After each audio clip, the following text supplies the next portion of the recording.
นตกอีกแล้วครับวันนี้ออกไปไหนไม่ได้เลยครับฝนตกหนักมากเลยวันนี้อยู่หน้าบ้านชมบรรยากาศหน้าบ้านก่อนนี่ฝนตกหนักสาดถึงใต้ถุนบ้านเลยนี่เพื่อนเราสู้ถ่ายตอนฝนตกแล้วฟ้าร้องเสียงดังมากลมก็แรงด้วยวันนี้ฝนก็จะตกบ่อยเนาะช่วงนี้เพราะว่าเป็นฤดูฝนทั่วทุกภาคเลยเพื่อนช่วงนี้เป็นช่วงกลางวันเนาะฝนตกหนักมากแถวชนบทของจังหวัดพะเยาเป็นฤดูฝนแถวนี้ก็จะทำนาบ้างทำสวนบ้างส่วนมากชาวบ้านจะเป็นเกษตรกรส่วนใหญ่เนาะเป็น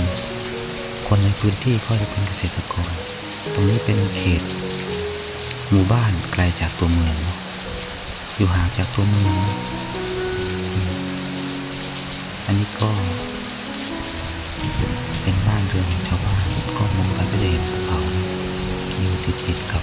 ภูเขาเลยตรงนี้